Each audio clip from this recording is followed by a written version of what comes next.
ரகுமானுடைய ஃபாலோவராக இருந்துக்கிட்டு இளையராஜா மகனாக இருக்கிற ஒருத்தர் ரகுமான் மாதிரியோ இளையராஜா மாதிரியோ மியூசிக் பண்ணாமல் ஒரு தனி பாதையை வந்து அவர் உருவாக்குறாரு.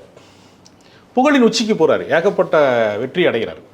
எடுத்தெடுப்புலேயே அவருக்கு அங்கீகாரம் கிடைக்கல. ஒரு அரவிந்தன் அப்படின்னு ஒரு படத்தில் வந்து இசையமைப்பாளர் அறிமுகமாகி சரத்குமார் அவர்கள் படம் இல்லையா? ஆமாம், அந்த படம் வந்து சூப்பர் டூப்பர் ஹிட்டு ஆகாத படம்.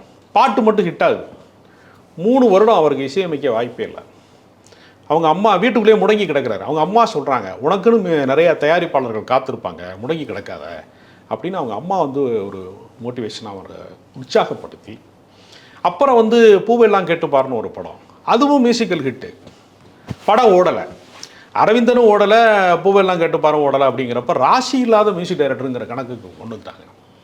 அதுக்கு பின்னாடி அவருக்கு ஒரு பெரிய பிரேக்கப்பாக மாறுறது அப்படிங்கிறது பார்த்தீங்கன்னா பெரிய ஒரு மாபெரும் வெற்றியாக மாறுறது தீனாங்கிற இசை ஒரு படம், அஜித் நடித்த தீனாங்கிற படம்.